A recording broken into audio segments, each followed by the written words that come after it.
ॐ अज्ञानतिमिरन्धस्य ज्ञानाञ्जनशलाकाय चक्षुरुन्मिलितं येन तस्मै श्रीगुरवे नमः। वाञ्छाकल्पतरुभ्यश्च कृपासिन्धुभ्यो एव च पतितानां पावनेभ्यो वैष्णवेभ्यो नमो नमः। नमोऽयं विष्णुपादाय कृष्णपृष्ठाय भूतले श्रीमते भक्तिवेदान्तो स्वामिनिति नामिने। नमस्ते सारस्वते देवे गौरवाणी प्रचारिणे निर्विशेषशून्यवादी पाश्चात्यदेशतारिणे। जयो श्रीकृष्ण चैतन्य प्रभु नित्यानंद श्री अद्वैत गदाधर श्रीवास आदि गौर भक्तवृंद। हरे कृष्णा कृष्ण कृष्ण हरे हरे, हरे राम राम राम हरे हरे।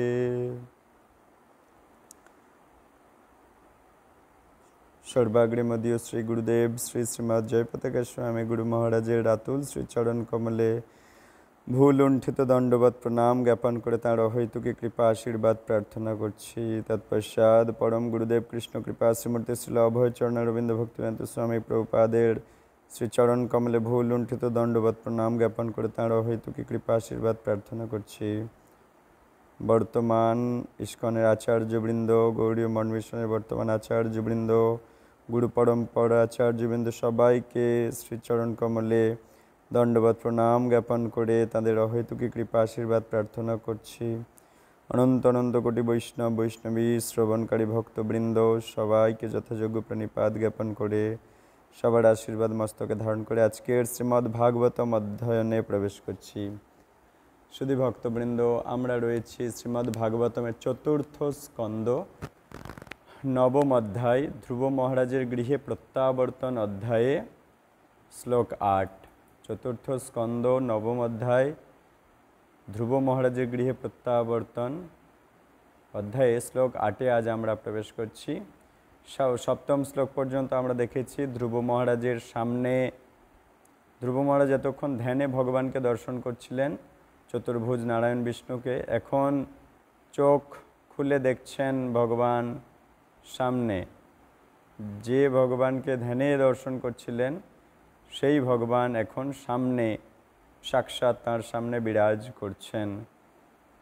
ताके देखे छोट्ट 5 बछरेर बालक उत्तम श्लोके भगवानेर वंदना करते चाइछे किन्तु उत्तम शब्द खुঁজে ना पेये व्यथित विचलित होच्छे। सेई अवस्थाय भगवान तार शंखचक्र गदापद्मेर मध्य शंख ध्रुव महाराजेर मस्तके स्पर्श करालेन। तत्क्षणात् ध्रुव महाराज दिव्य ज्ञान लाभ करलेन एवं तार इंद्रियगुलो सब जड़ स्तर थेके चिन्मय स्तरे प्रत्यावर्तन हलो। तखन तिनी तार तफात अनुभव करलेन, जड़ थेके चिन्मय हयेछे इंद्रियगुली एवं अत्यंत आनंदेर साथे भगवानेर एई शंख स्पर्शेर कृपाय एखन तिनी उत्तम श्लोके भगवानेर वंदना करछे, स्तव स्तुति वंदना करछेन। এই শ্লোকে অষ্টম শ্লোক থেকে আমরা প্রবেশ করছি। এই শ্লোকেও ধ্রুব মহারাজ ভগবান বিষ্ণুর স্তব করছেন। তদ্দত্তয়া বয়ুনয়েদমচষ্ট বিশ্বং সুপ্ত প্রবুদ্ধৈব নাথ ভবৎপ্রপন্ন তস্যাপবর্গ শরণং তব পাদমূলং বিসর্জতে কৃত বিদা কথমার্তবন্ধ।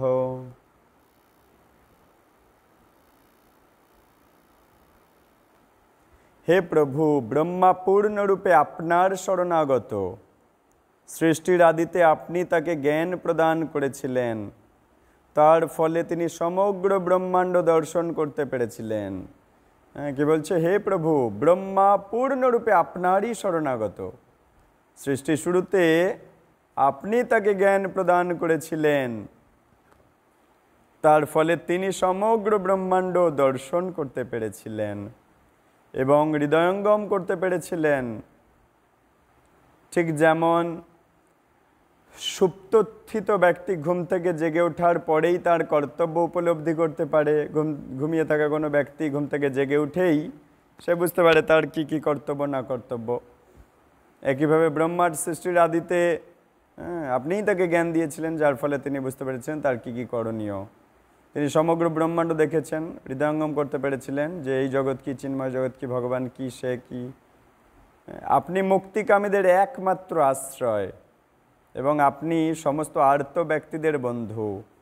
ধ্রুব মহারাজ বলছে যত মুক্তিকামী তাদের আশ্রয় আপনি, যত আর্ত ব্যক্তি তাদের বন্ধু আপনি। অতএব পূর্ণ জ্ঞান প্রাপ্ত হয়েছেন যে বিজ্ঞ ব্যক্তি, তিনি কিভাবে আপনাকে বিস্মৃত হতে পারেন? যার পূর্ণ জ্ঞান জেগে গেছে সে কখনো আপনাকে ভুলতে পারবে না, ধ্রুব মহারাজ বলছেন। তাৎপর্য, ভগবানের শরণাগত ভক্ত ক্ষণিকের জন্য ভগবানকে ভুলতে পারে না। ভক্ত জানে ভগবানের অহৈতুকী কৃপা তার অনুমানের অতীত। ভগবানের অহৈতুকী কৃপা যে কতটা সেটা সে অনুমান করে উঠতে পারে না। অনুমানের অতীত, এটা ভক্তের কাছে অনুমানের অতীত ভগবানের অহৈতুকী কৃপা। ভগবানের কৃপায় তার যে কী লাভ হয়েছে তা তার পক্ষে জানা সম্ভব নয়। ভক্ত যতই ভগবানের সেবায় যুক্ত হন, ভগবানের শক্তি তাকে ততই অনুপ্রেরণা দান করতে থাকেন। তো খুব সুন্দর কথা। ভক্ত যতই ভগবানের সেবাতে যুক্ত হয়, যত বেশি সেবা করে, ভগবানের শক্তি তাকে ততই অনুপ্রেরণা দিতে থাকে। গীতায় ভগবান বলেছেন যে যারা নিরন্তর প্রীতিপূর্বক তার ভজনা করেন তিনি তাদের অন্তর থেকে বুদ্ধিযোগ প্রদান করেন। এইভাবে অনুপ্রাণিত হয়ে ভক্ত ক্ষণিকের জন্য ভগবানকে ভুলতেই পারে না। তিনি তাঁর কৃপায় ভক্তি সম্পাদনে অধিক থেকে অধিকতর শক্তি পাওয়ার ফলে সর্বদা তাঁর প্রতি কৃতজ্ঞতা অনুভব করেন। ভক্ত সর্বদা ভগবানের প্রতি কৃতজ্ঞ থাকেন। ভগবানের কৃপায় ভগবত তত্ত্ব জ্ঞানের দ্বারা সনক সনাতন আদি ব্রহ্মার মহাত্মা পুত্রেরা সমগ্র ব্রহ্মাণ্ড দর্শন করতে পেয়েছিল। ভগবানের কৃপাতেই ভগবত তত্ত্ব জ্ঞান পেয়েছিল বলে সনক সনাতন আদি ব্রহ্মার যে মহাত্মা পুত্র তারা সমগ্র ব্রহ্মাণ্ড দর্শন করতে পেরেছে ভগবানেরই কৃপায়। দৃষ্টান্ত দেওয়া হয়েছে যে কোনো ব্যক্তি আপাত দৃষ্টিতে সারাদিন বিনিদ্র থাকতে পারেন, কিন্তু তিনি যদি পারমার্থিক তত্ত্বজ্ঞানের আলোকে উদ্ভাসিত না হয় তাহলে তিনি প্রকৃতপক্ষে নিদ্রিতই আছেন। বলছে কি, কোনো ব্যক্তি আপাত দৃষ্টিতে দেখে মনে হচ্ছে সারাদিন তিনি জেগে আছেন, বিনিদ্র মানে জেগে আছেন। কোনো ব্যক্তিকে দেখে মনে হচ্ছে সারাদিন তিনি জেগে আছেন, কিন্তু তিনি যদি পারমার্থিক তত্ত্বজ্ঞানের আলোয় উদ্ভাসিত না হয়, কৃষ্ণ শিক্ষার আলোয় যদি আলোকিত না হয় তার হৃদয়, তাহলে তিনি প্রকৃতপক্ষে নিদ্রিতই আছেন, ঘুমিয়েই আছেন। তিনি রাত্রে নিদ্রিত থেকে দিনের বেলায় তার কর্তব্য কর্ম অনুষ্ঠান করতেই পারেন, কিন্তু যতক্ষণ পর্যন্ত না তিনি পারমার্থিক তত্ত্বজ্ঞানের স্তরে সক্রিয় হচ্ছেন, এই ভক্তি জীবনের স্তরে পারমার্থিক তত্ত্বজ্ঞানের স্তরে যতক্ষণ না তিনি অ্যাক্টিভ হচ্ছেন ততক্ষণ পর্যন্ত তাকে নিদ্রিত বলেই বিবেচনা করতে হবে। ভগবানের ভক্ত তাই ভগবানের কাছ থেকে যে কৃপা লাভ করেছেন সেই কথা তিনি কখনো ভোলেন না। ভগবান যে কত দয়াময়, দয়া করে একজন ভক্তের হৃদয়ে কৃষ্ণ শিক্ষা প্রদান করেন এবং ভক্ত তখন বুঝতে পারেন ভগবানের কৃপা ব্যতীত সে অজ্ঞান অন্ধকারে হাবুডুবু খাচ্ছিল। তাই সেই কৃতজ্ঞতাবশত সেই ভক্ত কখনো ভগবানকে ভুলতে পারে না। সে বুঝতে পারে যে ভগবান কত দয়াময়, তাকে টেনে তুলছে। এখানে ভগবানকে আর্ত বন্ধু বলে সম্বোধন করা হয়েছে, যে সম্বন্ধে ভগবদ্গীতায় বলা হয়েছে যে জ্ঞানের অন্বেষণে জন্ম জন্মান্তর ধরে কঠোর তপস্যা করার পর কেউ যখন প্রকৃত জ্ঞানের স্তরে এসে যথার্থ প্রজ্ঞা লাভ করে, জন্ম জন্মান্তর ধরে কঠোর তপস্যা করার পর যখন প্রকৃত জ্ঞান সে পায়, প্রকৃত প্রজ্ঞা যখন লাভ করে, তখন তিনি পরমেশ্বর ভগবানের শরণাগত হয়ে যায়। প্রকৃত জ্ঞান, ভগবানের শরণাগত হওয়াটাই প্রকৃত জ্ঞান। ভগবানের শরণাগত হয় না যে মায়াবাদী, তার প্রকৃত জ্ঞানের অভাব রয়েছে বলে বুঝতে হবে। যে মায়াবাদীরা ভগবানের শরণাগত হয় না, নিজেকেই ভগবান বলে, বুঝতে হবে তার প্রকৃত জ্ঞানের অভাব আছে। পূর্ণ প্রজ্ঞা সমন্বিত ভক্তা ক্ষণিকের জন্য ভগবানের প্রতি তার কৃতজ্ঞতার কথা ভুলতে পারে না। পরের শ্লোক, শ্লোক 9। নুনং বিমুষ্ট মতয়স্তব মায়য়াতে যে ত্বাং ভবাপ্পয় বিমোক্ষণমন্য হেতঃ অর্চন্তি কল্প কতরুং কোন পোপভোগ্য মিচ্ছন্তি যৎস্পর্শজং নিরয়েऽপি নৃণাম।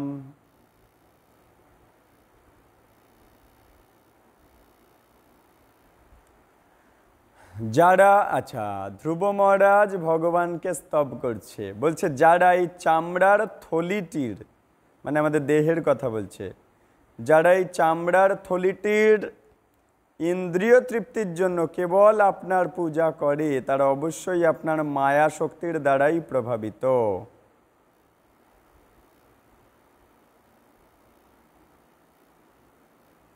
খুব গুরুত্বপূর্ণ কথা বলল। যারা এই চামড়ার থলিটার ইন্দ্রিয় তৃপ্তি করার জন্য, মানে দেহের ইন্দ্রিয় তৃপ্তির জন্য কৃষ্ণ পূজা যারা করেছে, আপনার যারা পূজা করছে দেহ সুখের জন্য, তারা অবশ্যই আপনার মায়া শক্তির দ্বারাই প্রভাবিত।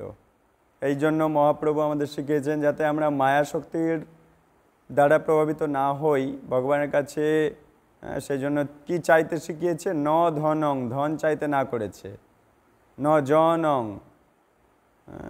অনেক অনুগামী চাইতে না করেছে। ন সুন্দরীং কবিতাং, সুন্দরী স্ত্রী চাইতে না করেছে। তাহলে কি চাইতে হবে? বা জগদীশ কাময়, জগদীশ ঈশ্বরও হতে না করেছে। মম জন্মনি জন্মনি ঈশ্বরে, জন্মে জন্মে ভবতাদ ভক্তির অহৈতুকিতই, তোমার শ্রীচরণের প্রতি অহৈতুকী ভক্তি বৃদ্ধি হোক, এটা চাইতে বলেছে। তাই এখানে ধ্রুব মহারাজও বলছে যারা এই চামড়ার থলিটার ইন্দ্রিয় সুখের জন্য আপনার পূজা করছে, তারা আপনার মায়া শক্তির দ্বারাই প্রভাবিত, যোগমায়া শক্তিতে যেতে পারেনি তারা। সংসার বন্ধন থেকে মুক্ত হওয়ার কারণস্বরূপ আপনার মতো কল্পবৃক্ষকে পাওয়া সত্ত্বেও আমার মতো মূর্খ ব্যক্তিরা সেই ইন্দ্রিয় তৃপ্তি লাভের জন্য আপনার কাছে বর প্রার্থনা করে, যার নরকেও লাভ হয়। খুব গুরুত্বপূর্ণ শিক্ষা এখানটায় ধ্রুব মহারাজ আমাদেরকে দিচ্ছেন, যে ভগবান সামনাসামনি যদি আমার কাছে এসে দাঁড়ায়, তার কাছে আমি কি চাইবো কি চাইবো না, ধ্রুব মহারাজ নিজে লজ্জিত হচ্ছে যে আমার সামনে ভগবান দাঁড়িয়ে আছে, আর আমি কি চাইবার জন্য ভগবানের কাছে পূজা করেছি? না রাজ্য সুখ, আমার মা আমার বাবার কোলে উঠতে দেয়নি, আমি রাজা হতে পারবো না। বলছে কিনা তুই রাজা হওয়ার যোগ্য নয়, তুই রাজা হতে গেলে তুই আমার গর্ভে এসে জন্ম নিতে হবে। আর সেই রাজ্য লোক, সেই রাজ্য সুখ লাভ করবার জন্য আমি ভগবানের আরাধনা করছিলাম। এখন যখন ভগবান তার শঙ্খ ধ্রুব মহারাজের মস্তকে ঠেকিয়েছে, তার দিব্য জ্ঞান জাগরিত হয়ে গেছে, এখন সে বলছে যা করতে এসেছিল ভগবানের কাছে, যা চাইতে, আর ভগবান যখন সামনে দাঁড়িয়ে আছে তখন দিব্য জ্ঞান প্রকাশ পেয়ে গেছে। এখন বলছে যারা এই চামড়ার থলিটার ইন্দ্রিয় তৃপ্তি করার জন্য আপনার পূজা করে, তপস্যা করে, ধ্যান করে, তারা অবশ্যই আপনার ওই মায়া শক্তিরই আন্ডারে আছে, মায়ারই আন্ডারে আছে। এর পরক্ষণে ধ্রুব মহারাজ তো দিব্য জ্ঞান পেয়ে গেছে, বলছে সংসার বন্ধন থেকে মুক্ত হওয়ার কারণ স্বরূপ আপনার মতো কল্পবৃক্ষকে সামনে পাওয়া সত্ত্বেও আমার মতো মূর্খ ব্যক্তিরা, ধ্রুব মহারাজ এই জন্য বলছে আমি মূর্খ, আমার মতো মূর্খ ব্যক্তিরা সেই ইন্দ্রিয় তৃপ্তি লাভ করার জন্য আপনার কাছে বর প্রার্থনা করে। যা তো ইন্দ্রিয় তৃপ্তি তো নরকের বাসিন্দারাও পাচ্ছে, যা নরকেও লাভ করা যায়। অর্থাৎ ধ্রুব মহারাজ নিজের ভুল বুঝতে পারছে। একইভাবে আমরা সেই মূর্খতা করছি, আমরা ভগবানের কাছে এই দেহজাত অনিত্য বস্তু প্রার্থনা করছি, না পেলে ভগবানের সাথে অভিমান করছি।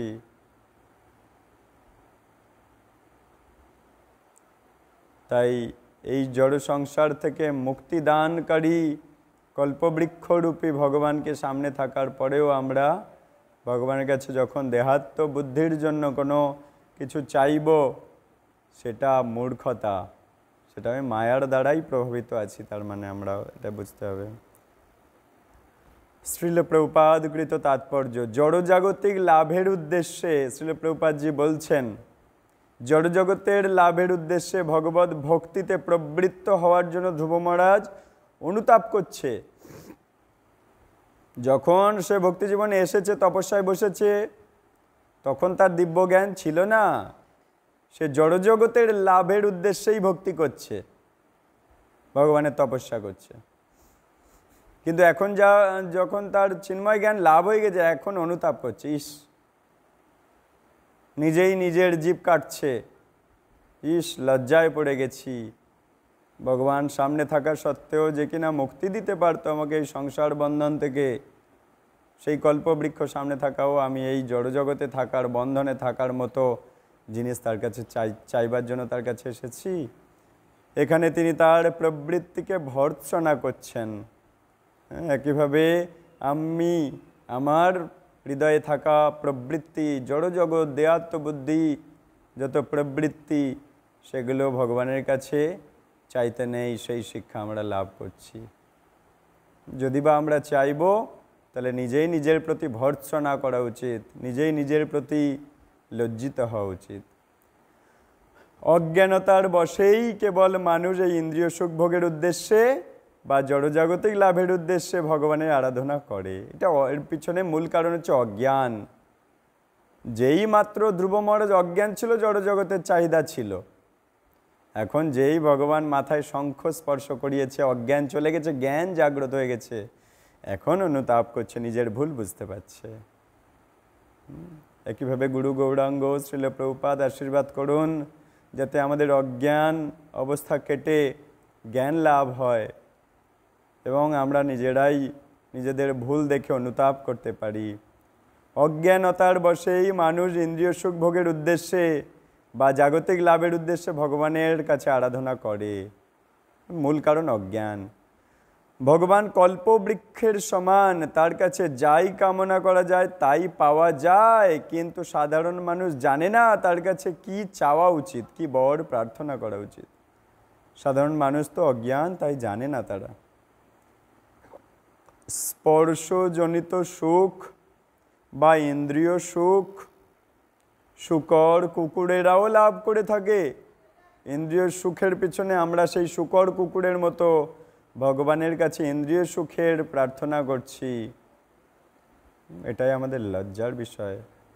তাই বলছে স্পর্শজনিত, প্রভুপাদজি বলছেন স্পর্শজনিত সুখ বা ইন্দ্রিয় সুখ শূকর কুকুরেরাও লাভ করে অনায়াসে। এই প্রকার সুখ তো অত্যন্ত তুচ্ছ। ভক্ত যদি এই প্রকার তুচ্ছ সুখের জন্য ভগবানের আরাধনা করেন, তাহলে বুঝতে হবে তিনি সম্পূর্ণরূপে জ্ঞানহীন ভক্ত বা অজ্ঞান ভক্ত।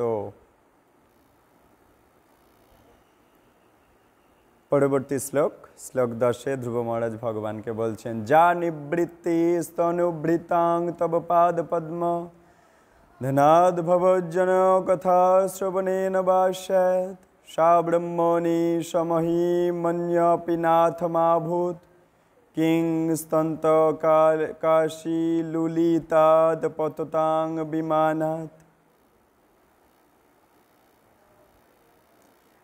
ধ্রুব মহারাজ বলছেন, হে ভগবান, আপনার শ্রী পাদপদ্মের ধ্যানের ফলে অথবা আপনার শুদ্ধ ভক্তের কাছ থেকে আপনার মহিমা শোনার ফলে যে চিন্ময় আনন্দ লাভ হয়, তার নির্বিশেষ ব্রহ্মে লীন হয়ে গেছে বলে মনে করার বা পরম পদ প্রাপ্ত হওয়ার আনন্দ থেকে অনেক অনেক গুণ অধিক। ধ্রুব মহারাজ প্রকৃত তত্ত্ব জানাচ্ছেন। বলছে ভগবানের শ্রী চরণ কমল চিন্তা বা তাঁর কোনো শুদ্ধ ভক্তের শ্রীমুখ থেকে হরিকথা অমৃত পান করা যে আনন্দ লাভ হয় তা ব্রহ্মজ্যোতিতে লীন হয়ে যাওয়া বা পরম পদ প্রাপ্ত হওয়ার আনন্দ থেকে অনেক অনেক গুণ অধিক। শুদ্ধ ভক্তের মুখ থেকে হরি কথা শ্রবণ, ভাগবত কথা শ্রবণ এবং ভগবানের শ্রী পাদপদ্ম ধ্যান, এতে যা চিন্ময় আনন্দ লাভ হয় তা এই সমস্ত ব্রহ্মজ্যোতিতে বিলীন হয়ে যাওয়া, পরম পদ প্রাপ্ত হওয়ার এই সমস্ত আনন্দ থেকে অনেক গুণ বেশি আনন্দ এখানে আছে।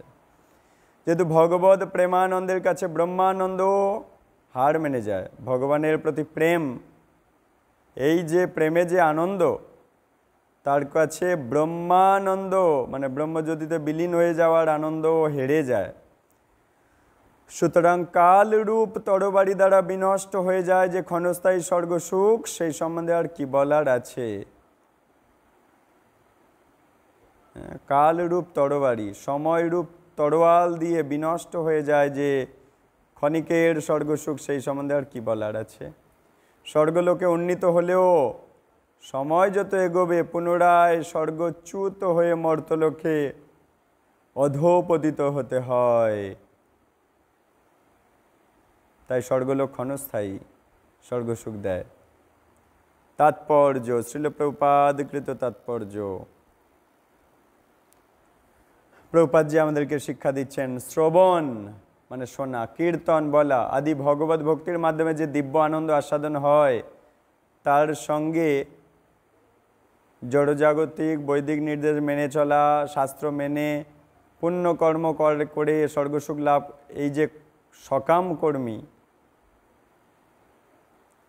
শ্রবণ কীর্তনের যে আনন্দ, তার সাথে সকাম কর্মীদের স্বর্গসুখ বা জ্ঞানী যোগীদের ব্রহ্মজ্যোতিতে লীন হয়ে যাওয়ার আনন্দের কোনো তুলনাই করা যায় না। ভক্তির মধ্যে যে আনন্দ আছে, যোগীরা সাধারণত শ্রী বিষ্ণুর দিব্য রূপের ধ্যান করেন। যারা যোগী ভগবানের দিব্য রূপের ধ্যান করেন, কিন্তু ভগবানের ভক্ত কেবল ভগবানের ওই ধ্যান করেন, উপরন্তু বাস্তবিকভাবে তাঁর সেবাও করেন।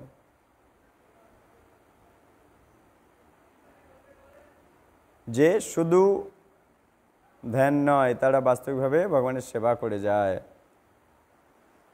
ভগবানের ভক্তরা।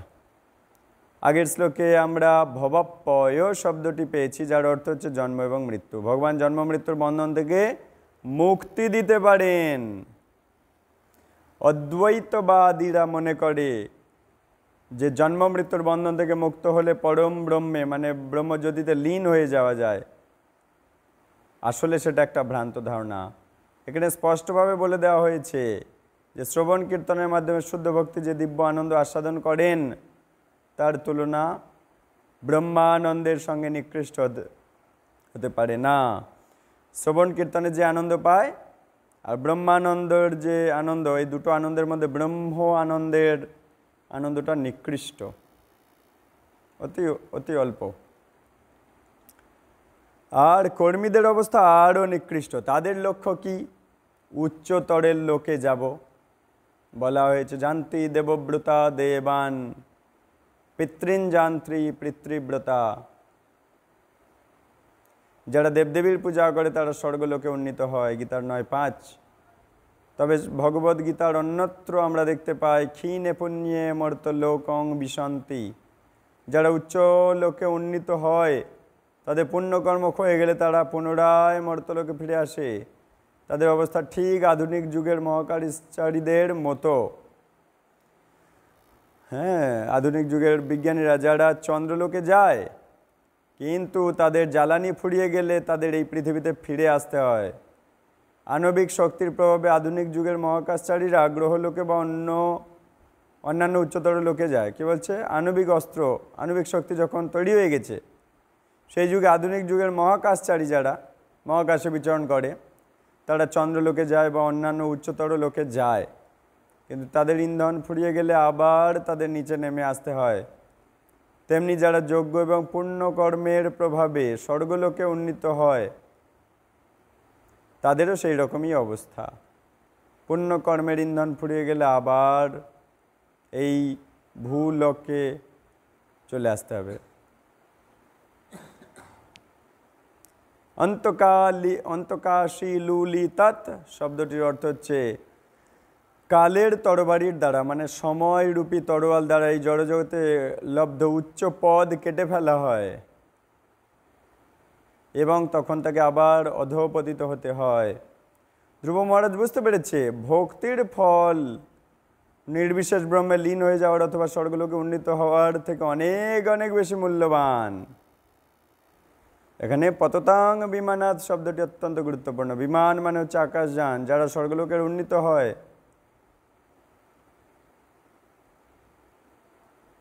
যারা স্বর্গলোকে উন্নীত হয় তারা যেন এক একটি বিমানের মতো, ইন্ধন ফুরিয়ে গেলে যেগুলোকে নিচে নেমে আসতেই হবে। শ্লোক 11। ভক্তিং মুহু প্রবহতাং তৈ মে প্রসঙ্গ ভূয়াদনন্ত মহতা মমলাশয়ানম জিনাঞ্জসোল্লন মুরু ব্যাসনং ভবাদ ভিং নিশ্যে ভবদ গুণ কথামৃতপানমাত্তঃ। ধ্রুব মহারাজ বলতে লাগলেন, হে অনন্ত ভগবান, কৃপা করে আপনি আমাকে আশীর্বাদ করুন যেন নিরন্তর আপনার সেবায় যুক্ত শুদ্ধ ভক্তদের সঙ্গ আমি লাভ করতে পারি। ধ্রুব মহারাজের হৃদয়ে দিব্য জ্ঞান জাগরিত হয়ে গেছে। ভগবানের কাছে কি চাইতে হয় আর তার ভুল হচ্ছে না। ধ্রুব মহারাজ চাইতে এসেছে ভগবানের কাছে জড়জাগতিক সম্পদ। এখন তার দিব্য জ্ঞান লাভ হয়ে গেছে, সে চাইছে, হে ভগবান, কৃপা করে আপনি আমাকে আশীর্বাদ করুন যেন নিরন্তর আপনার সেবায় যুক্ত যত শুদ্ধ ভক্তদের সঙ্গ যেন আমি লাভ করতে পারি। আরও বলছে, এই প্রকার দিব্য ভক্তরা সম্পূর্ণরূপে নিষ্কলুষ। আমার পূর্ণ বিশ্বাস রয়েছে যে ভগবদ ভক্তির প্রভাবে আমি জ্বলন্ত অগ্নির তরঙ্গ সমন্বিত ভবসমুদ্র, জ্বলন্ত অগ্নির তরঙ্গ, জ্বলন্ত আগুনের তরঙ্গের মতো এই ভবসমুদ্র আমি অনায়াসে পার করতে পারবো ভগবদ ভক্তির প্রভাবে। তা আমার পক্ষে অত্যন্ত সহজ হবে, কেননা আমি আপনার শাশ্বত দিব্য গুণাবলী এবং লীলাসমূহ শ্রবণ করার জন্য উন্মত্ত হয়ে গেছি। আপনার শাশ্বত গুণ আর লীলা শোনার জন্য আমি উন্মত্ত হয়ে গেছি। তাই জন্যই আমার কাছে এই জ্বলন্ত অগ্নির ন্যায় তরঙ্গ, এই ভবসমুদ্র পার হওয়া আমার পক্ষে অত্যন্ত সহজ হবে, কারণ আমি আপনার শাশ্বত দিব্য গুণ আর লীলা শোনার জন্য উন্মত্ত হয়েছি।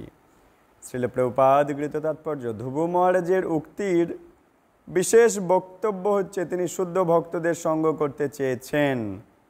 ভগবত ভক্তের সঙ্গ ব্যতীত চিন্ময় ভগবত ভক্তি পূর্ণ হতে পারে না।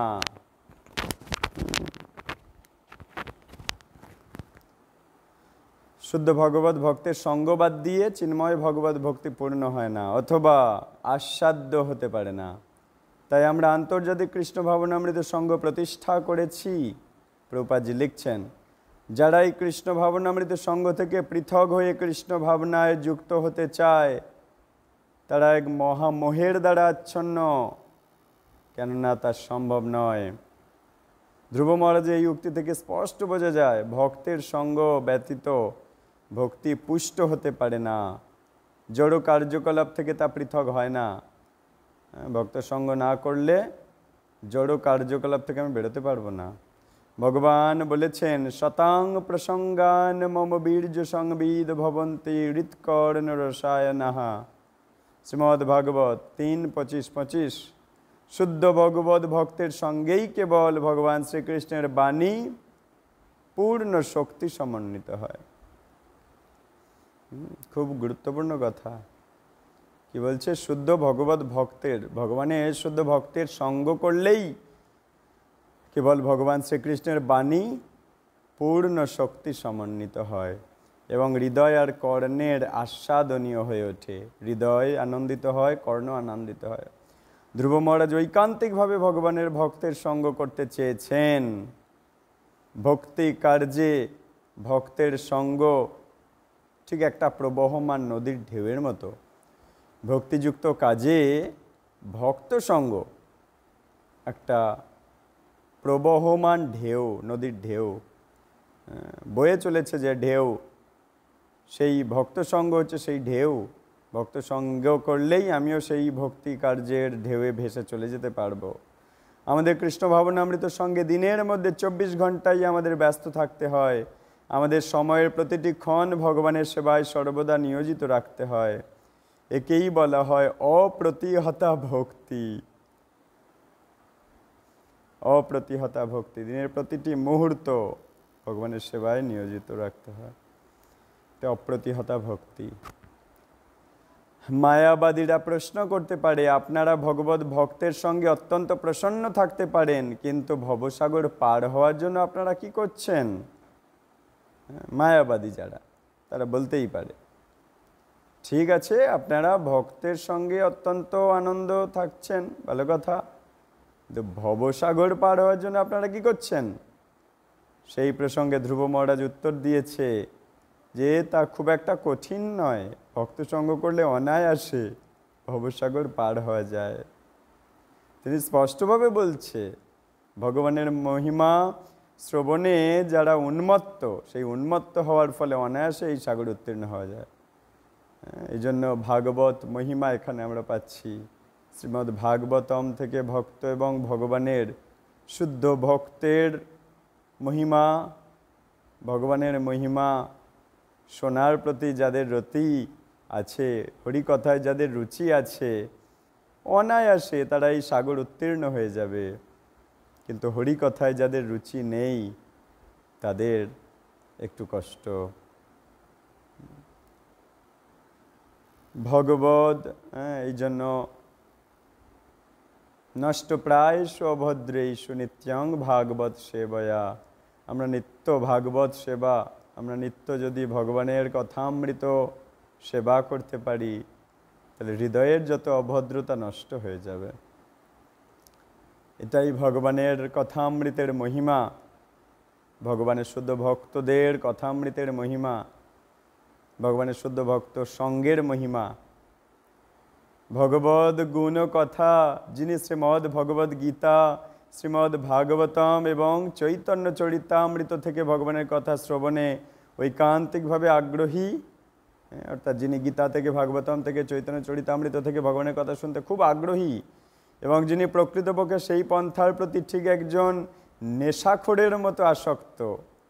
কখন আরও হরিকথা শুনবো, নেশাখোরেরা যেমন কখন নেশা করব সেটার প্রতি আসক্ত, একইভাবে যারা, যে ভক্তরা ভগবানের কথা শ্রবণে ঐকান্তিকভাবে আগ্রহী, নেশাখোরের মতো, তার পক্ষে অজ্ঞান রূপ সংসার উত্তীর্ণ হওয়া অত্যন্ত সহজ হয়ে যায়।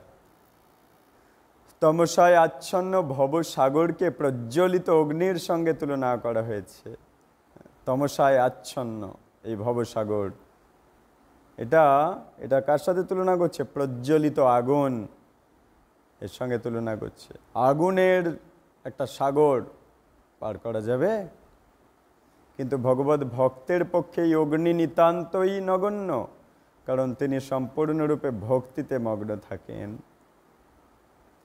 যদিও এই জড় জগৎ প্রজ্বলিত অগ্নির মতো, কিন্তু ভক্তের কাছে তা পূর্ণ আনন্দময় বলে প্রতীত হয়। বিশ্বং পূর্ণ সুখায়তে, এই বিশ্ব তার কাছে পূর্ণ সুখ, কারণ সে ভক্তিতে মগ্ন হয়েছে। তার কাছে এই অগ্নি দুঃখময় ভবসাগর আনন্দময় হয়ে যায়, কারণ সে হরিকথায় আসক্ত।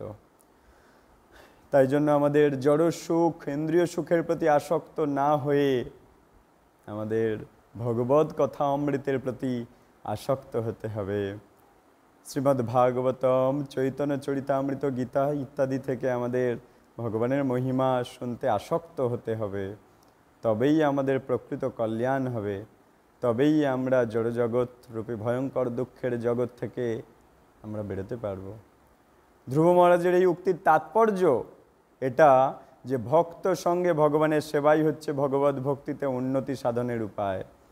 ভক্ত সঙ্গে ভগবানের সেবা, অর্থাৎ ভগবানের সেবা সবাই করছে, কিন্তু কেউ একাকী করছে, কেউ দল বেঁধে ভক্ত সঙ্গে করছে। তাই ভক্তিতে উন্নতি সাধনের উপায় হচ্ছে ভক্ত সঙ্গে ভগবানের সেবা। আচার্যরা বলছে, একাকী আমি নাহি পাই বল হরিনাম সংকীর্তনে। এই হরিনাম সংকীর্তন করে আমরা ভবসাগর পার হব, কিন্তু একা একা এই হরিনামে বল পাওয়া যাবে না। ভক্তির প্রভাবেই কেবল অপ্রাকৃত গোলক বৃন্দাবনে উন্নীত হওয়া যায়। এই জগৎ থেকে গোলক বৃন্দাবনে উঠতে গেলে ভক্তি লাগবে, এবং সেখানেও ভক্তি সম্পাদন করতে হয়। সেই জগতেও সবাই ভক্তি সম্পাদন করছে, কারণ এই জগতে এবং চিন্ময় জগতে ভক্তির কার্যকলাপ এক এবং অভিন্ন। এই ভগবত ভক্তি, এই যে international society for Krishna consciousness আমাদেরকে সেই দুঃখের জগৎ থেকে পার হওয়ার উপায় দেখাচ্ছে। এই জন্য আমরা চিরতরে জন্ম জন্মান্তরের জন্য এই ইন্টারন্যাশনাল সোসাইটির কাছে চিরকৃতজ্ঞ, চিরঋণী।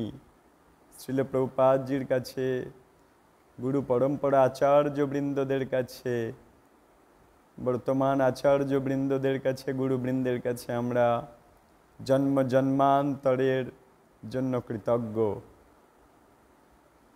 আমরা যেন প্রতি মুহূর্তে প্রতিক্ষণ সেই কৃতজ্ঞতা অনুভব করি।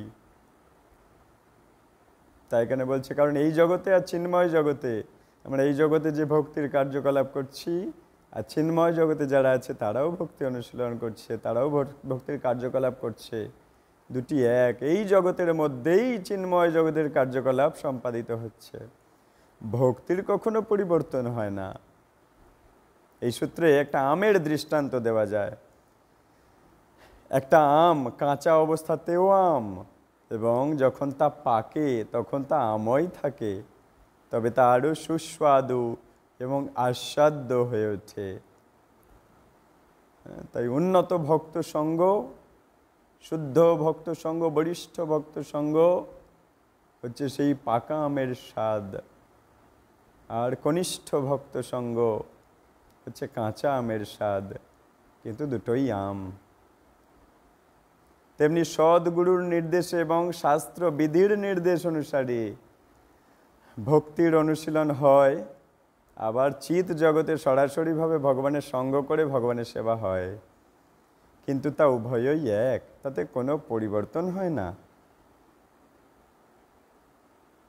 পার্থক্য কেবল একটা স্তরে, তা অপক্ক, এবং অন্য স্তরে তা সুপক্ক এবং অধিকতর আস্বাদ্য।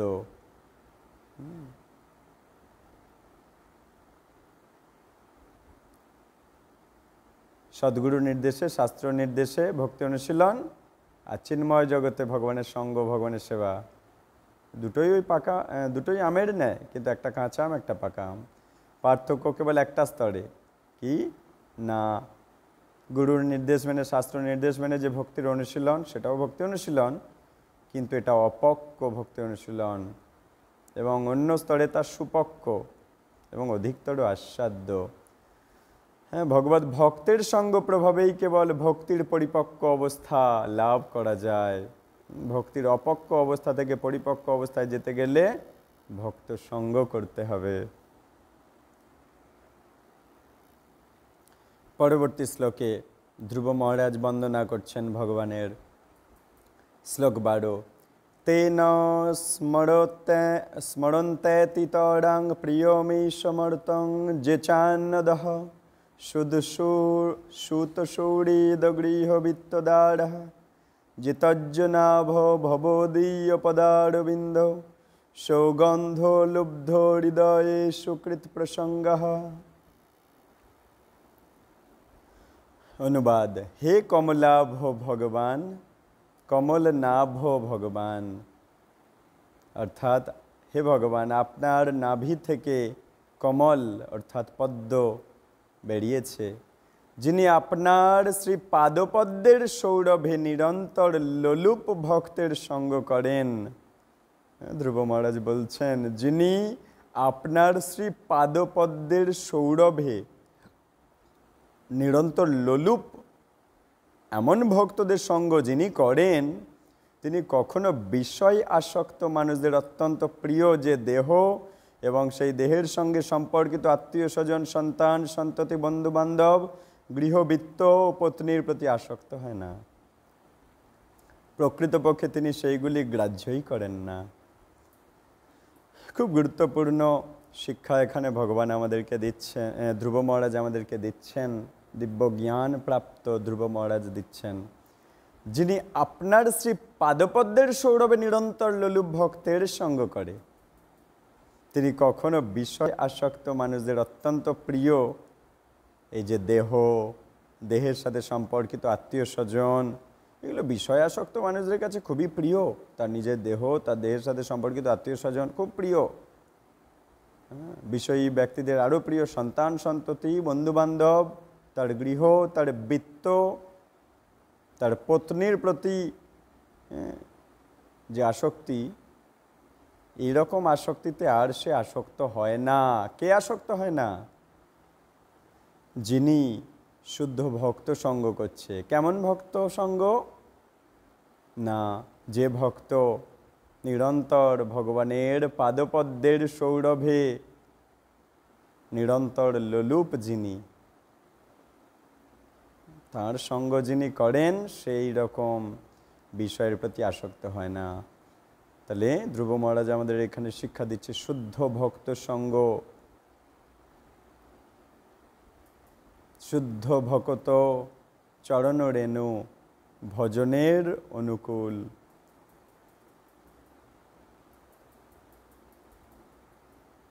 প্রকৃতপক্ষে তিনি সেগুলি গ্রাহ্যই করেন না। শ্রীল প্রভুপাদ কৃত তাৎপর্য, ভক্তির বিশেষ লাভ হচ্ছে এই যে ভক্ত ভগবানের দিব্য লীলার শ্রবণ এবং মহিমা কীর্তন করে কেবল আনন্দ উপভোগই করেন না, তার চেয়েও তিনি তার শরীরের প্রতিও অনাসক্ত থাকেন। খুবই গুরুত্বপূর্ণ শিক্ষা এখানে আছে। ভক্তির বিশেষ লাভ এটা কি না, ভক্ত ভগবানের দিব্যলীলা তো শ্রবণ করে, দিব্যলীলা মহিমা করে, এতে কেবল আনন্দ পায় তারটুকুও নয়, এগুলো তো পাই, কিন্তু তিনি তার শরীরের প্রতিও অনাসক্ত থাকেন। পক্ষান্তরে যোগীরা কিন্তু তাদের দেহের প্রতি অত্যন্ত আসক্ত এবং তারা মনে করেন যে দেহের কতকগুলি যোগব্যায়াম করে তারা পারমার্থিক মার্গে উন্নতি সাধন করতে পারবেন। যোগীরা সাধারণত ভক্তির অনুশীলনে আগ্রহী নয়, তারা তাদের নিঃশ্বাস প্রশ্বাসের প্রক্রিয়া নিয়ন্ত্রণ করতে চায়। এগুলো কেবল শারীরিক ব্যাপার মাত্র। ধ্রুব মহারাজ এখানে স্পষ্টভাবে বলছে যে ভক্তের তার শরীরের প্রতি আর কোনো রকম আসক্তিই থাকে না। তিনি জানেন যে তিনি তার দেহ নন, তাই শুরু থেকেই তিনি শরীর চর্চায় সময়ের অপচয় না করে একজন শুদ্ধ ভক্তের খোঁজ করেন এবং কেবলমাত্র তাঁর সঙ্গ করার মাধ্যমে যোগীদের থেকে অনেক উন্নত আধ্যাত্মিক চেতনা লাভ করে যান। এই জন্য শ্রীল প্রভুপাদের কাছে আমরা চিরঋণী। আমরা নিরন্তর শুদ্ধ ভক্ত সঙ্গ করতে পারছি। যদি প্রভুপাদ না হতো তবে কি হতো, এ জীবন বহিত কিসে। আমরা নিরন্তর সেই শুদ্ধ ভক্তের সঙ্গ লাভ করার সুযোগ পাচ্ছি। শ্রীল প্রভুপাদ কৃত ওই যে গীতা ভাগবতমের তাৎপর্য, এর মাধ্যমে আমরা সেই শুদ্ধ ভক্তের সঙ্গ করে নিজেদের কল্যাণ করতে পারছি। তাই শ্রীল প্রভুপাদ বলতেন, book is the basis, purity is the force.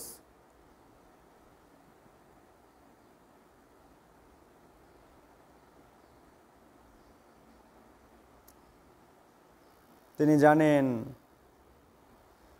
তাই জন্য তিনি ব্যায়াম চর্চার মাধ্যমে, শরীর চর্চার মাধ্যমে সময়ের অপচয় করে না। তিনি শুদ্ধ ভক্ত খোঁজেন এবং তার সঙ্গ করে অনেক উন্নত আধ্যাত্মিক চেতনা লাভ করেন। আমরা সেই শুদ্ধ ভক্ত পেয়েছি, তিনি হচ্ছেন শ্রীল প্রভুপাদ। শ্রীল প্রভুপাদকে একজন রিপোর্টার জিজ্ঞাসা করেছিল, প্রভুপাদ আপনি চলে গেলে আপনার এই মিশন কি হবে, আপনার এই প্রতিষ্ঠান কিভাবে কি হবে? প্রভুপাদ বলতেন যে আমি কখনো মরব না, আমি আমার গ্রন্থের মধ্যে আজীবন বেঁচে থাকব, আমি আমার গ্রন্থের মধ্যে সর্বদা বিরাজ থাকব। ভগবত ভক্ত যেহেতু জানেন যে তিনি তার দেহ নন, তাই তিনি কখনো তার দেহের সুখ দুঃখের দ্বারা প্রভাবিত হয় না।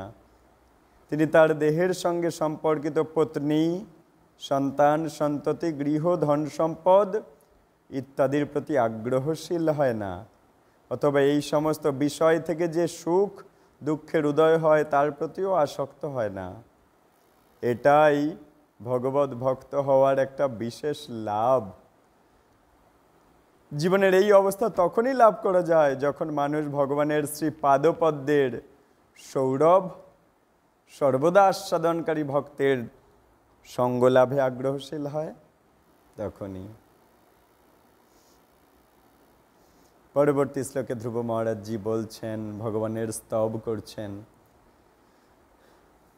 তির্যক নগ দ্বিজ সরীসৃপ দেব দৈত্য মর্তাদিভি পরিচিতং সদ সদ্বিশেষম রূপং স্থবিষ্ঠমজ তে মহাদাদ্যনেকং নাতঃ পরং পরম বেদ্যি ন যত্র বাদঃ।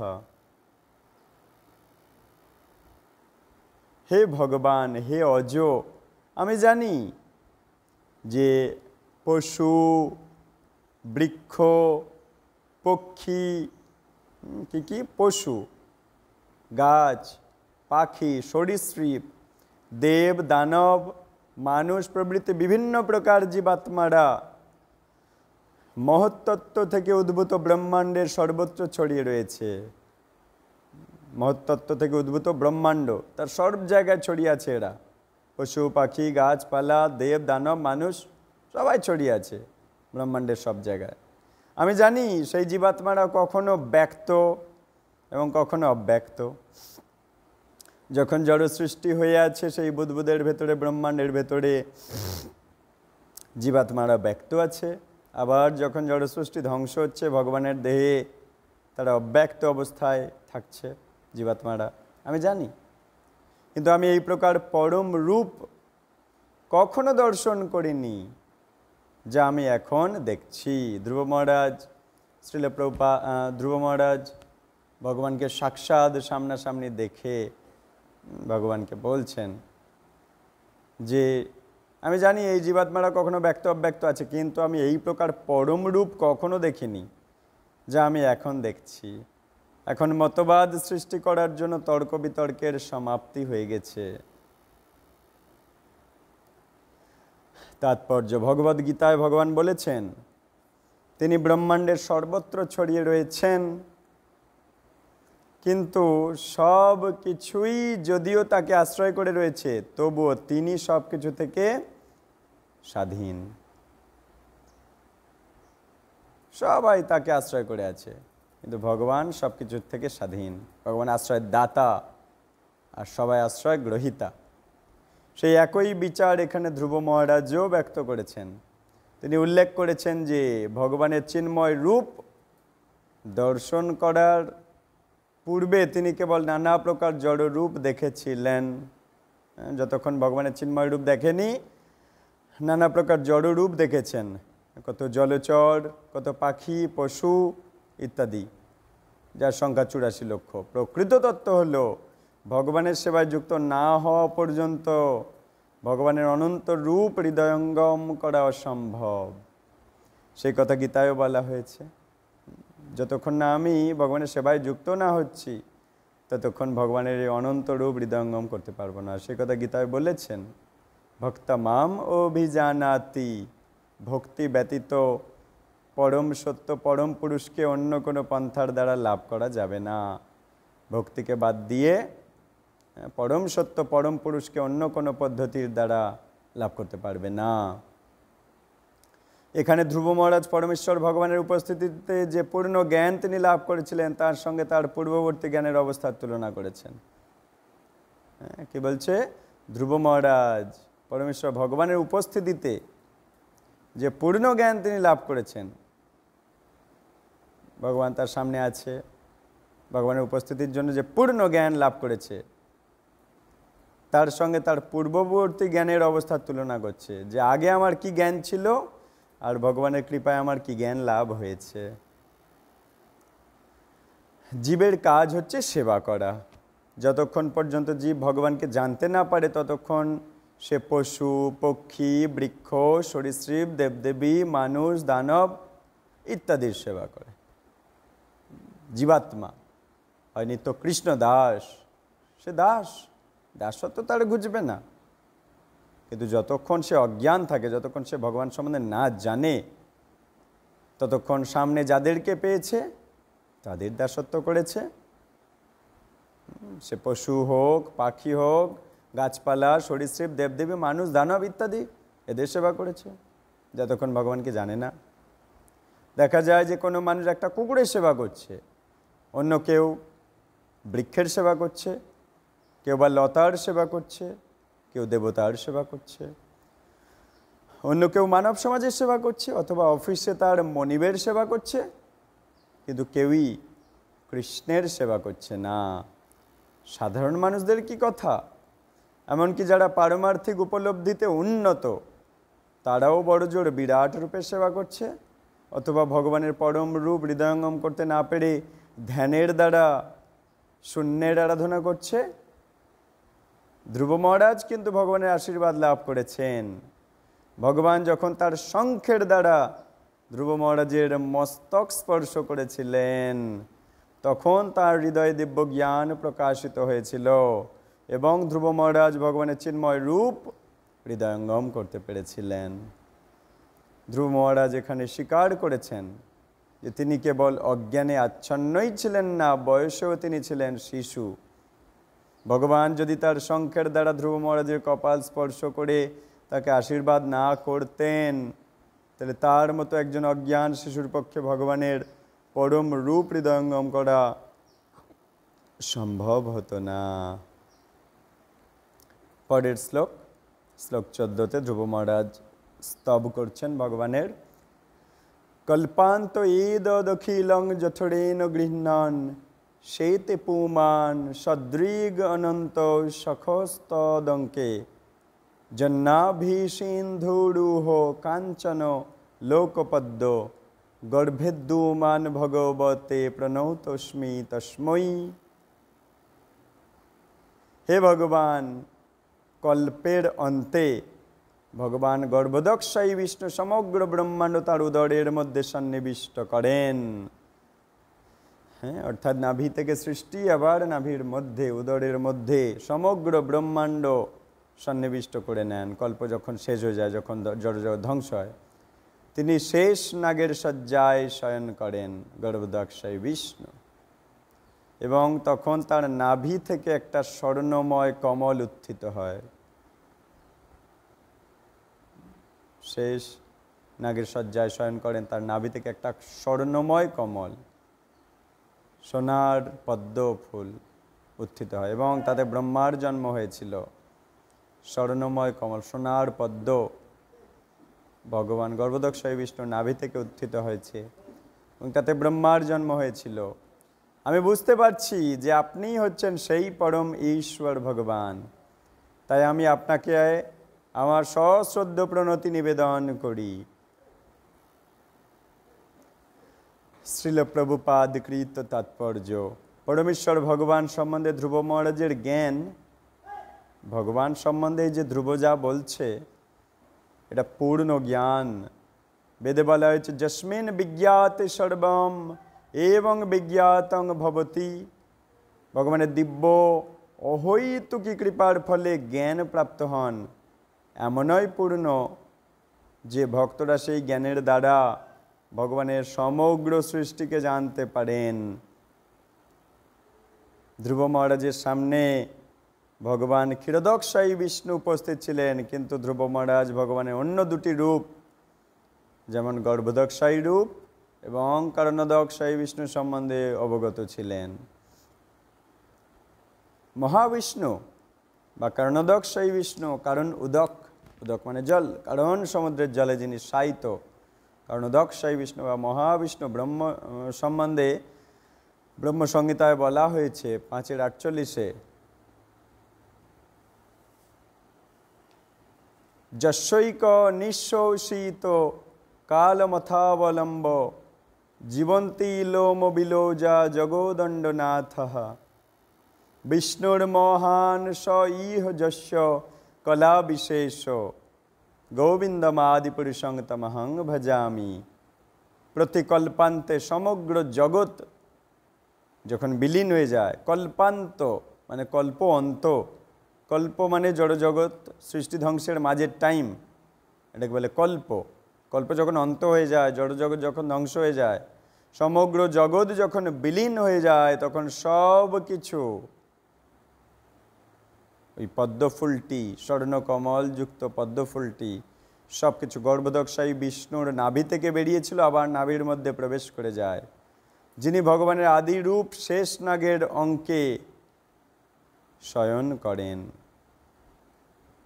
সেই গর্ভোদকশায়ী বিষ্ণু সম্বন্ধে ব্রহ্মসংহিতায় বলা আছে, যিনি কিনা ভগবানের আদিরূপ শেষ নাগের অঙ্কে শয়ন করেন। এখন বলছে শ্রীল প্রভুপাদজি বলছেন, যারা ভক্ত নয় তারা বিষ্ণুর বিভিন্ন রূপ এবং সৃষ্টির বিষয়ে তাদের সম্পর্ক সম্বন্ধে কিছুই জানতে পারে না।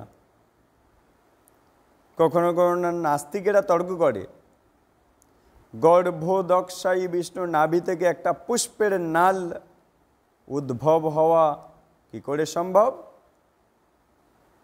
গর্ভোদকশায়ী বিষ্ণুর নাভি থেকে একটা পুষ্পের নাল, কমল পুষ্প, পদ্ম পুষ্পের নাল গর্ভোদকশায়ী বিষ্ণুর নাভি থেকে উদ্ভব হওয়া কী করে সম্ভব? তারা মনে করছে যে শাস্ত্রের সমস্ত বাণী হচ্ছে গল্প কথা। নাস্তিকেরা এমন মনে করেন। পরম তত্ত্ব সম্বন্ধে তাদের অনভিজ্ঞতা এর জন্য এবং মহাজনদের প্রামাণিকতা অস্বীকার করছে বলে তারা আরও বেশি করে নাস্তিক হয়ে যায়। মহাজনদের প্রামাণিকতা অস্বীকার করছে বলে আরও নাস্তিক হয়ে যায়। তারা পরমেশ্বর ভগবানকে বুঝতে পারে না, কিন্তু ভগবানের কৃপায় ধ্রুব মহারাজের মতো ভক্ত ভগবানের সমস্ত সৃষ্টি এবং তাদের বিভিন্ন স্থিতি সম্বন্ধে পূর্ণরূপে জানতে পেরে গেছেন ধ্রুব ভগবানের কৃপায়।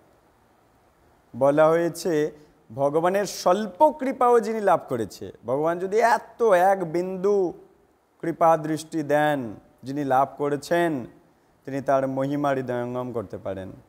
ভগবানের কৃপা ব্যতীত ভগবানের মহিমা বোঝা যায় না। এতটুকু স্বল্প কৃপাও যিনি পেয়েছেন ভগবানের, তিনি ভগবানের মহিমা বুঝতে পারবেন। আর অন্যরা যারা ভগবানের কৃপা থেকে বঞ্চিত হয়ে যায় নাস্তিকতার কারণে, মহাত্মাদের প্রামাণিকতা স্বীকার করে না বলে, শাস্ত্রের প্রামাণিকতা স্বীকার করে না বলে, নম্র হয় না বলে, তারা যুগ যুগান্ত ধরে পরম তত্ত্ব ভগবান সম্বন্ধে জল্পনা কল্পনা করে যেতে পারে, কিন্তু তারা কখনোই ভগবানকে জানতে পারবে না। পক্ষান্তরে বলা যায় ভগবত ভক্তের সান্নিধ্য ব্যতীত ভগবানের দিব্য রূপ অথবা চিত জগৎ এবং সেই জগতের চিন্ময় কার্যকলাপ হৃদয়ঙ্গম করা সম্ভব নয়। শুদ্ধ ভক্তের কৃপাতেই হৃদয়ঙ্গম হয়।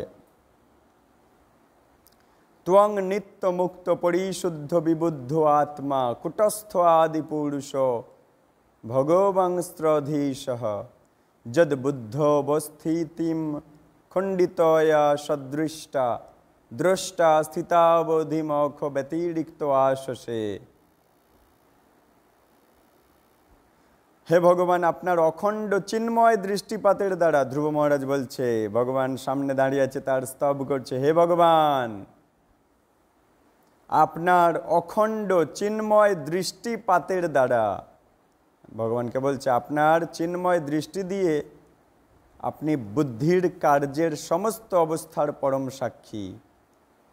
অর্থাৎ হে ভগবান, আপনি চিন্ময় দৃষ্টি দিয়ে আপনি বুদ্ধির কাজের সমস্ত অবস্থার পরম সাক্ষী। আপনি নিত্য মুক্ত, আপনার অস্তিত্ব শুদ্ধ সতে। আমাদের অস্তিত্ব শততম রজ, এই তিনটের মধ্যে। ভগবানের অস্তিত্ব শুদ্ধ সতে, সতেরও উপরে, শুদ্ধ সতে। এবং পরমাত্মা রূপে আপনার অস্তিত্ব অপরিবর্তনীয়। আপনি সর ঐশ্বর্যপূর্ণ আদি পরমেশ্বর ভগবান, এবং আপনি জড়া প্রকৃতির 3 গুণের শাশ্বত ঈশ্বর। এই শততম রজ 3 জড়া প্রকৃতির গুণের ঈশ্বর আপনি।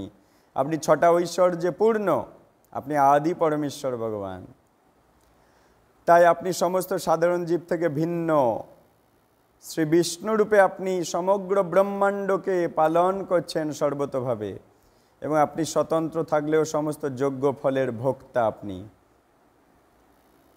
শ্রীল প্রভুপাদকৃত তাৎপর্য। পরমেশ্বর ভগবানের পরম ঈশ্বরত্বের বিরুদ্ধে নাস্তিকেরা তর্ক করে, এবং তারা বলে যে ভগবানের যদি আবির্ভাব তিরোভাব হয়, তিনি যদি নিদ্রা যান, জাগরিত হন, তাহলে জীবের সঙ্গে ভগবানের তফাৎটা কোথায়? নাস্তিকেরা বলে তর্ক করে। ধ্রুব মহারাজ অত্যন্ত সাবধানতার সঙ্গে জীবের অস্তিত্বের সঙ্গে ভগবানের অস্তিত্বের পার্থক্য বলে দিচ্ছে।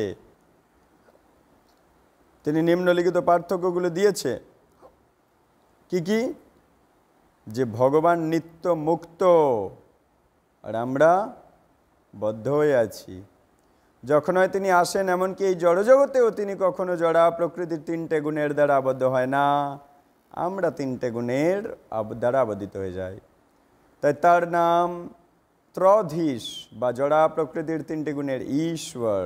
ত্রধীশ ভগবানের আরেক নাম, ত্রধীশ, 3 গুণের ঈশ্বর, তাই ত্রধীশ। গীতার 7:14তেই বলা হয়েছে, দৈবিহেষা গুণময়ী মম মায়া দূরত্বয়া মামেব যে প্রপদ্যন্তে মায়ামেতাং তরন্তিতে। দৈবিহেষা গুণময়ী মম মায়া দূরত্বয়া মামেব যে প্রপদ্যন্তে মায়ামেতাং তরন্তিতে। 7:14 গীতার। সমস্ত জীবেরা জড়া প্রকৃতির 3টে গুণের বন্ধনে আটকে আছে। ভগবানের বৈরঙ্গা প্রকৃতি অত্যন্ত প্রবল। মম মায়া দূরত্বয়া, আমার এই বৈরঙ্গা মায়া শক্তি অতিক্রম করা খুব কঠিন। কিন্তু ভগবান জড়া প্রকৃতির 3 গুণের ঈশ্বর হওয়ার ফলে সর্বদা এই সমস্ত গুণের ক্রিয়া প্রতিক্রিয়া থেকে স্বাধীন। তাই তিনি নিষ্কলুষ। আমরা যেহেতু মায়ার অধীনে, তাই আমরা কলুষ। আমরা কলুষ মুক্ত করার জন্য যে মায়ার বাইরে আছে, নিষ্কলুষ ব্যক্তির সঙ্গ করলে আমরাও নিষ্কলুষ হতে পারব, যে কথা ঈশব উপনিষদে বলা হয়েছে। জড়জগতের কলুষ পরমেশ্বর ভগবানকে কখনো প্রভাবিত করতে পারে না। তাই শ্রীকৃষ্ণ ভগবদ গীতায় বলেছেন যে যারা দুরাচারী এবং মূর্খ, তারা তার পরম ভাব না জেনে তাকে একজন সাধারণ মানুষ বলে মনে করে। পরম ভাব বলতে বোঝায় যে তিনি সর্বদাই চিন্ময় স্তরে অবস্থিত, একে বলে পরম ভাব। ভগবান সবসময় চিন্ময় স্তরে অবস্থিত। আমরা কখনো চিন্ময় স্তরে যাচ্ছি, আবার জড় স্তরে চলে আসছি, আবার চিন্ময় স্তরে যাচ্ছি, আবার জড় স্তরে চলে আসছি। ভগবান পরম ভাব, অর্থাৎ তিনি সর্বদা চিন্ময় স্তরে অবস্থিত। জড়া প্রকৃতির কলুষ কখনোই তাকে প্রভাবিত করতে পারে না। ভগবান এবং জীবের মধ্যে আরও একটা পার্থক্য আছে। কি না, জীব সবসময় অজ্ঞানে আচ্ছন্ন। সে শতগুণে অধিষ্ঠিত হলেও অনেক কিছুই তার অজ্ঞাত। কিন্তু ভগবানের ক্ষেত্রে তা নয়। তিনি অতীত বর্তমান ভবিষ্যৎ সম্বন্ধে জানেন, এবং সবার হৃদয়ের কথা সব তিনি জানেন। সেই সত্য ভগবদ্গীতায় প্রতিপন্ন করে বলা হয়েছে, বেদাহং সমতীতানি বেদাহং সমতীতানি। ভগবান আত্মার অংশ নন, তিনি অপরিবর্তনীয় পরম আত্মা এবং জীবেরা হচ্ছে তার বিভিন্ন অংশ। জীবেরা দৈবী মায়ার পরিচালনায় জড়জগতে আসতে বাধ্য হয়, কিন্তু ভগবান যখন আসেন তখন তিনি আত্মমায়া অর্থাৎ তার অন্তরঙ্গা শক্তির সাহায্য নিয়েই আসেন।